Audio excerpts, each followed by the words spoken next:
Marcus Atkinson, and I am here with Marcus Ewell, who is a candidate for City Council.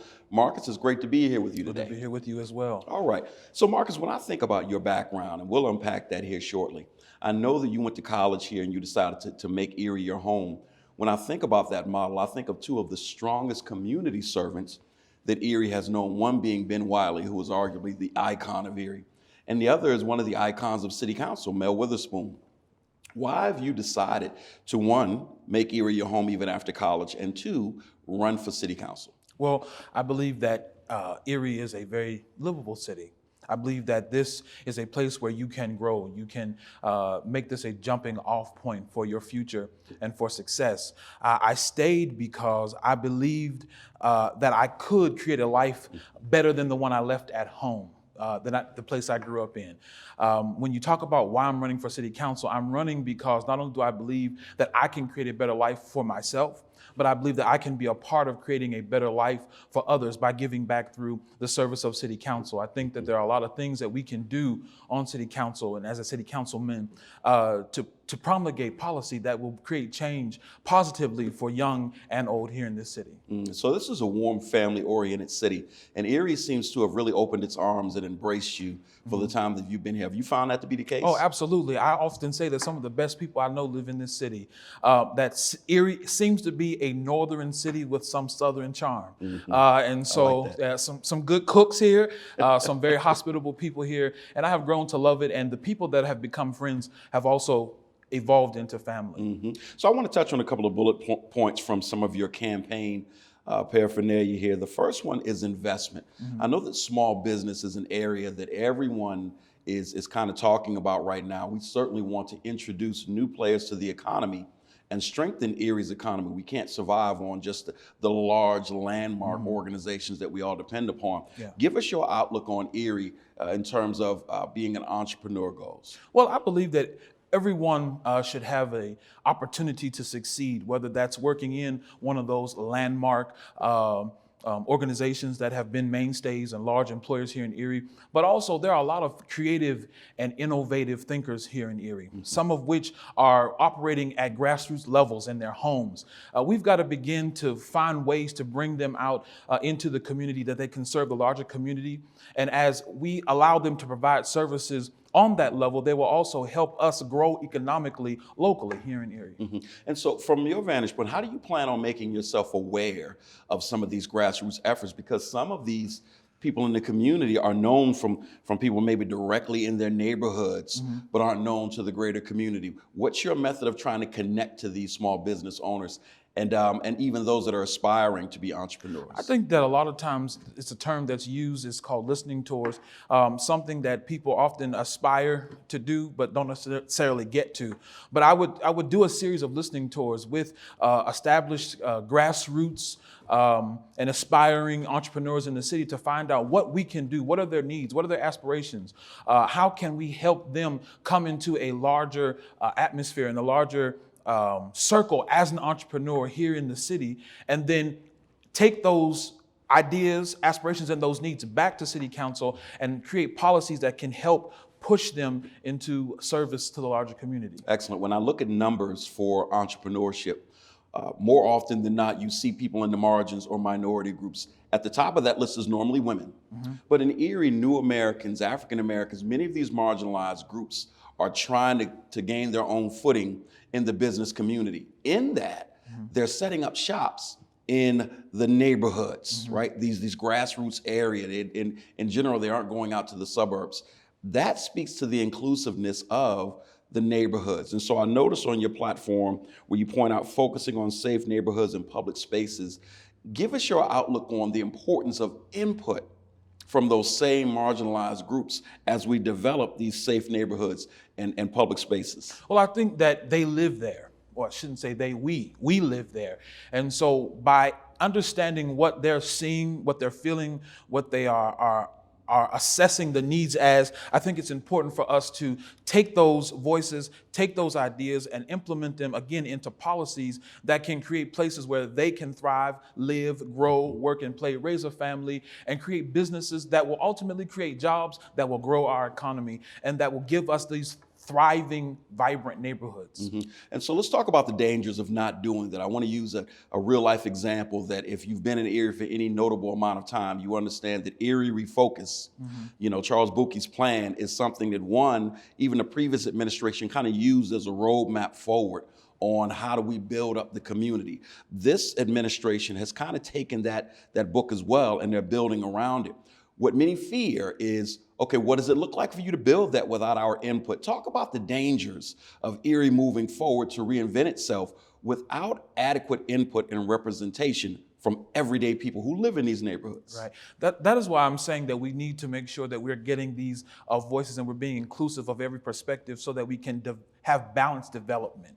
Because without it, you're going to have beautiful, and I've heard this term used, shiny new buildings and shiny new things, but they are not going to exactly benefit or represent the needs of the people who live, work, and play in Erie, in every corner of Erie. And so we've got to get the input of these individuals, of all individuals who live in neighborhoods that have been affected by poverty, so that they can also have a voice, and their voice can be heard and seen throughout the redevelopment that we are doing in the city to bring about the positive changes that will affect all members of our community. So where inclusion is concerned, I want to stick with that theme for just a minute. I think all of us are excited about the new energy that's running for all of these offices, be it positions like the one you're running for, city council, county executive, even a few new people running for mayor. That's an exciting thing. At the same time, we've had a lot of phenomenal work done leading up to this moment. So what you have is the old and the new. Bring those two together and give us the importance of utilizing one or honoring one, but building upon it with the other. Well, I think that you have the old because they are wise and know the way. And you have the young because they are strong and able to run with the vision. I think that we have got to honor the fact that there are people who have come before us in the community, both as community leaders, as legislators locally, that have built a foundation that we now need to build upon. I think that a lot of the energy that we see is great.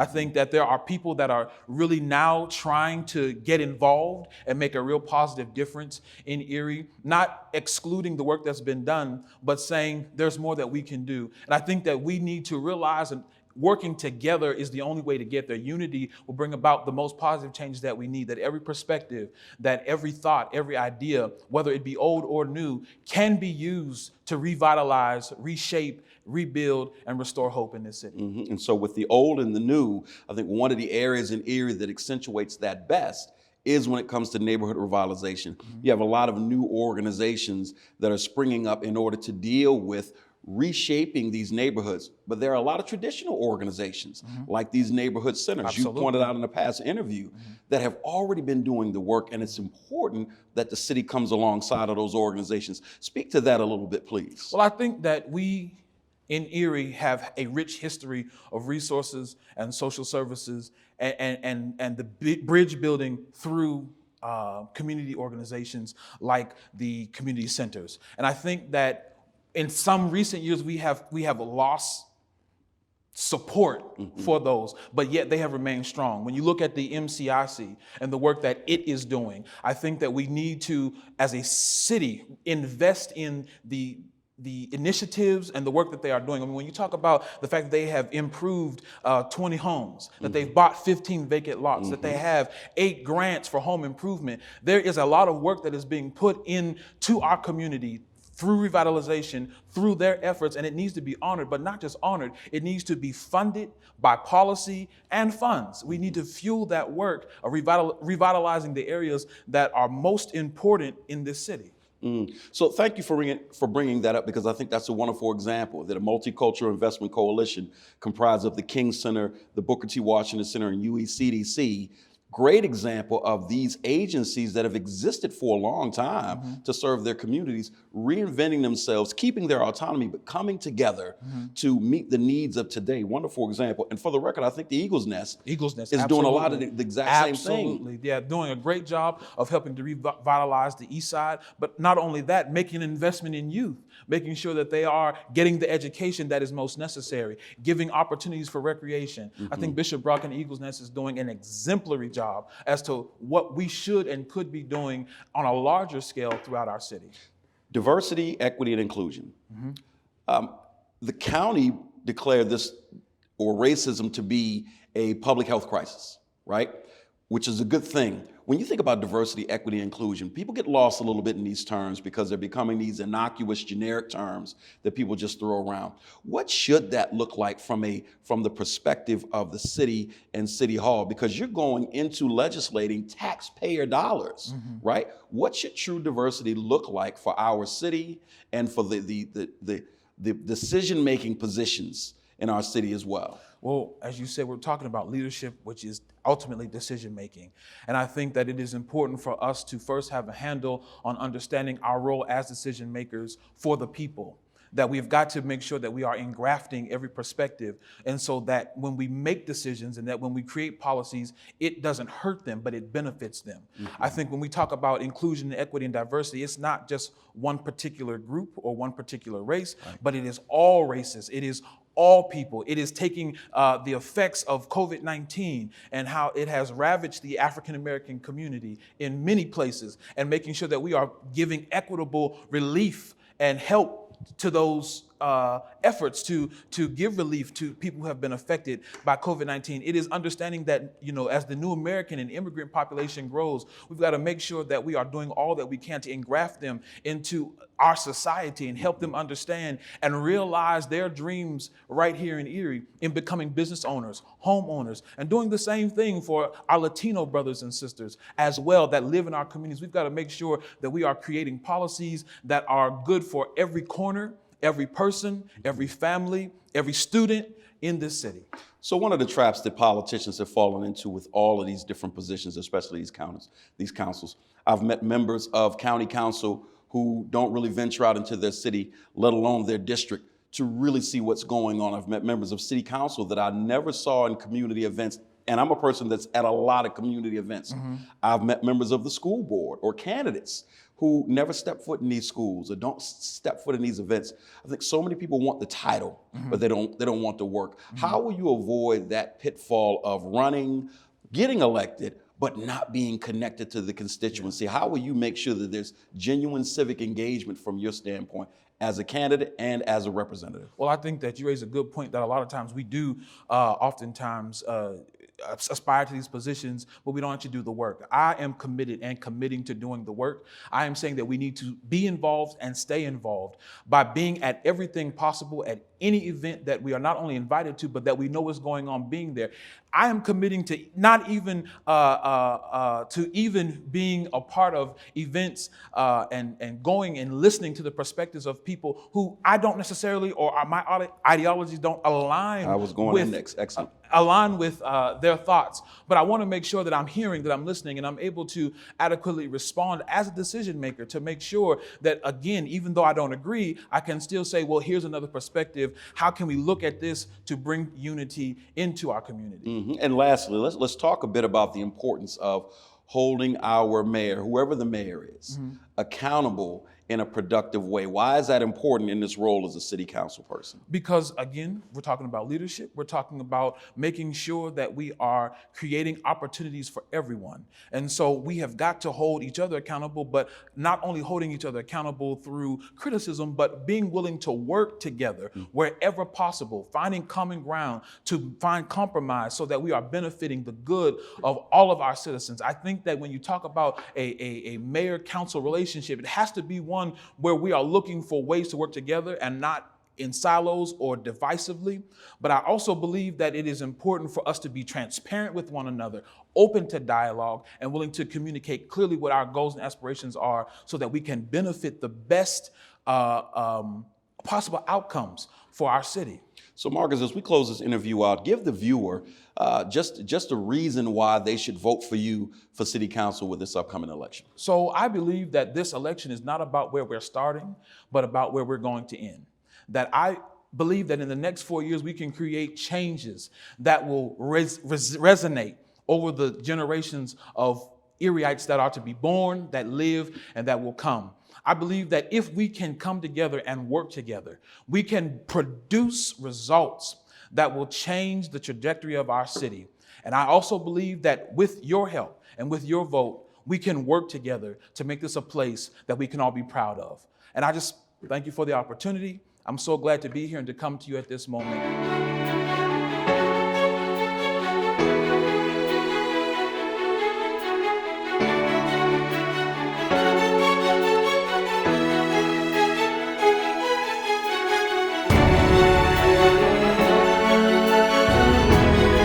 Hello, I'm Marty Wachuku, one of the community organizers for Erie County United. I'm also one of the hosts and producers for a local podcast called Our Erie. And today I'm here to interview one of the candidates for Erie City Council's election this year, 2021. And I'm here with Kendrick Tate. Thank you, Marty. Kendrick, do you want to go ahead and introduce yourself? Sure. My name is Kendrick Tate. I'm 26 years old. I've been a lifelong Erie resident. I've gone to school here, elementary school and high school, graduated from Harding Elementary and Collegiate Academy. And Hold on. sure. He's saying something real quick.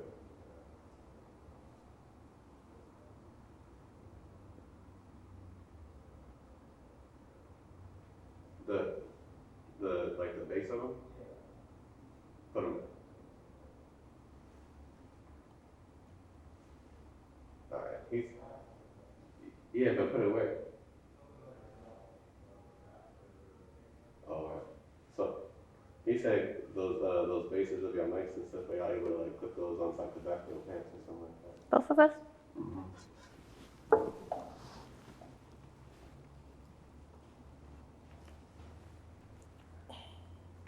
Yeah, my bad. And then we'll count y'all in and stuff, and you know what I'm saying? Okay.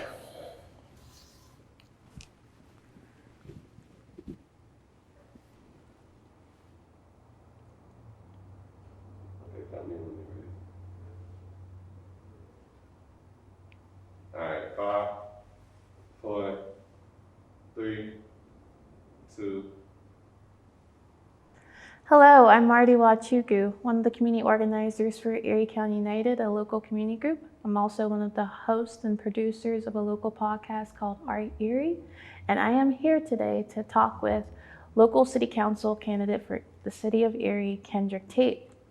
Hello, Kendrick. Hi, Marty. How about you go ahead and introduce yourself for the folks? Sure. My name is Kendrick Tate. I'm 26 years old. I am a lifelong resident of Erie, the city of Erie. I went to elementary school and high school here, from Harding Elementary to Collegiate Academy.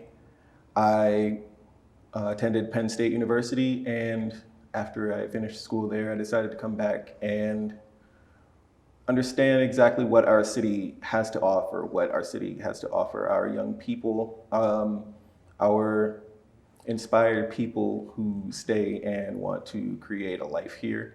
And over time, I've decided that public service is the way that I want to give back to my community. So that's why I'm running for office today. That's great. We're peers, but I'm always excited to see young people run for office. So, what motivated you to get involved with politics? So I was always interested in politics since I was in high school, about 2008. I saw that Barack Obama had been elected president, and politics at that time seemed more accessible for someone like me, as a young Black man who really didn't have too much of a focus. I was an athlete in high school, so I was more involved in getting my grades and getting my workout done.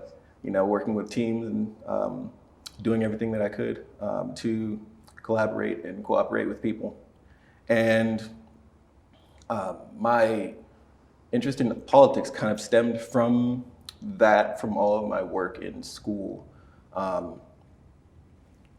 I had been consistently following the developments of national politics and the political climate, the progress and the pitfalls of our congressional politics.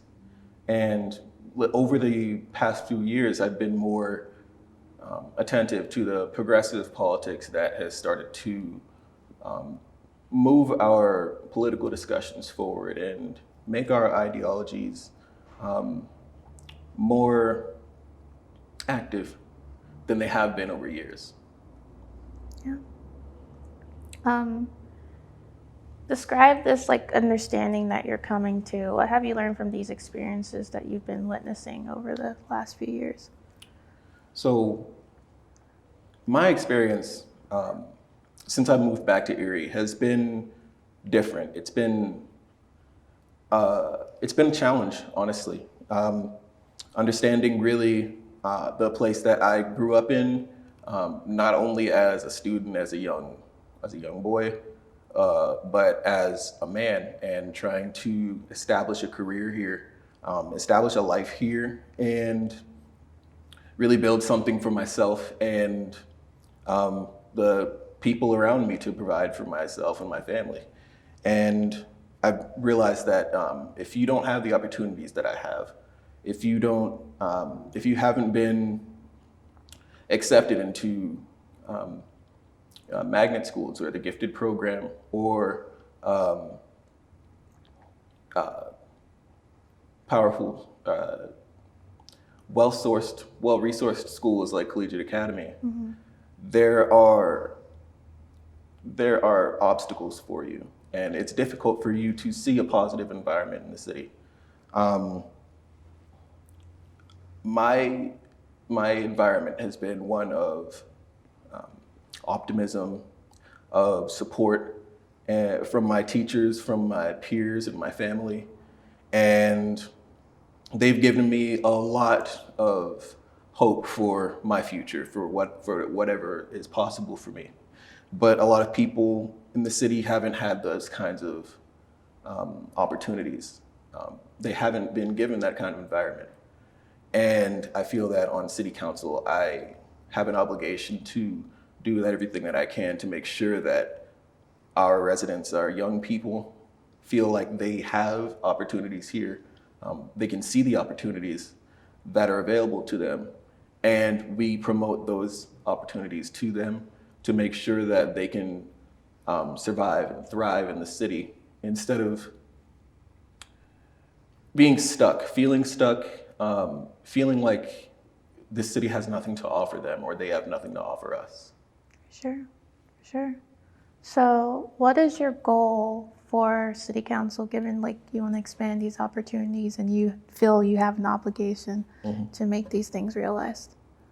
Yeah, my goal on City Council is just to make sure that we are visible and accessible to our community in all ways, from the understanding of the developments that we go through, the business opportunities that we offer people who want to invest in the city, to the decisions, the policy decisions that we make, that we explain to each council member. We need to make sure that is well understood by our residents, by our city, because these decisions are affecting them. They are the most important parts of their lives, even if they don't actively participate. And my goal is to make sure that even if they aren't participating, that they have an understanding of the progress that we make, the goals that we set for ourselves as city council members, and that we're visible and accessible to them so that they can understand who we are, who is representing them, and what we're able to do as a city to help guide them forward. Thank you. This election cycle, there is a small but interesting group of candidates running, so voters have a lot of options this election cycle. So what do you have to offer as a candidate to voters? Well, I have my experience, my dedication, my attention, and my love for my city. As a young person, as a young Black man in this city, since I've moved back, I've been aware of many different perspectives of our city, from what I've experienced, from the reports of 2017 and 2019, which describe us as one of the worst cities in the country for Black people to live in.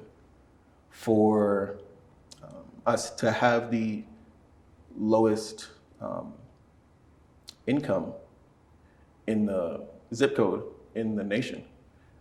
It's really given me a strong perspective of someone who wants to come back to the city to actually support it without feeling the desire to serve myself by moving towards a bigger city or moving out of the city to make a name for myself or to get a better income. I've done everything that I could to really understand what life is like for somebody who decides to stay and make a life for themselves in the city. I've worked in food production. I've worked as a temp worker, construction. I've worked as a convenience store employee, in auto shops. And all of those were opportunities for me, but they weren't opportunities that were reasonable, livable opportunities for me. And I can only imagine that even somebody who hasn't had the education that I had, who hasn't had the opportunity to learn the things that I have, what they feel that their opportunities are. With my education, I was able to be scouted for a financial assistant position. And after I'd gone through training for weeks, very soon after, I was given, I was arrested for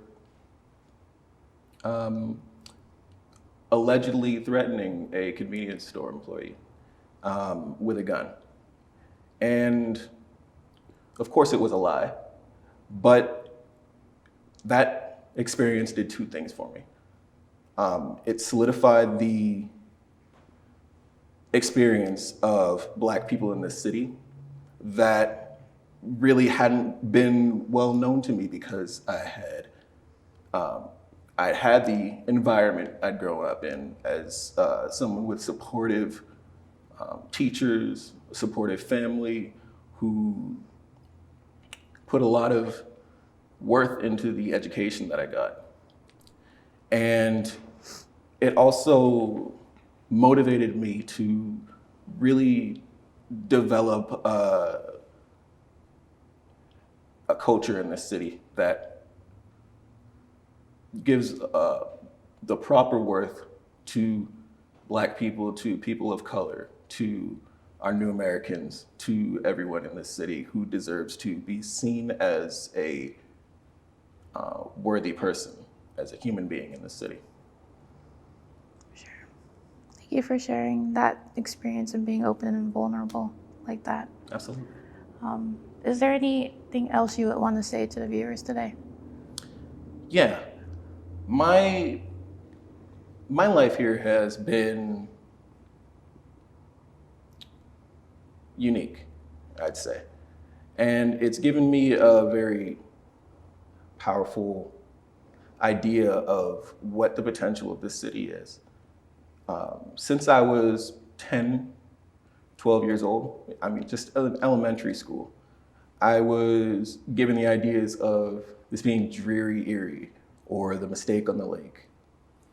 But I think that as a city, we need to not only move past our past, but we need to consider this city as a great city on a great lake.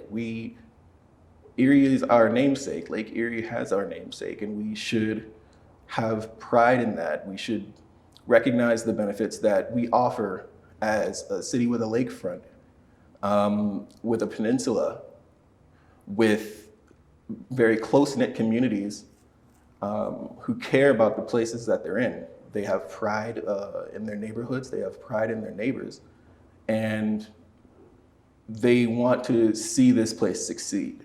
The decades of decisions that have been made without the participation and accessibility of the community to the policies have continuously held us back. And we are constantly fighting this idea of debt to the detriment of our citizens, our residents.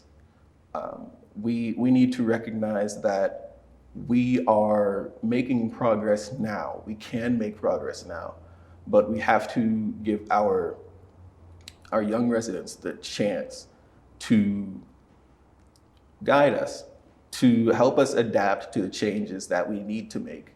Because for decades, we've just chosen not to make those changes. And we're no longer in the position for us to accept that things will continue on as the status quo. We recognize the issues that need to change, and we're here to change them. So I would like to ask for your vote on May 18th. My name is Kendrick Tate. I'm 8th on the ballot. You can mark 8 for Tate. And I hope that you'll be able to follow me in chasing this new vision for our city. Thank you for joining us today. Thank you, Ken. Thank you.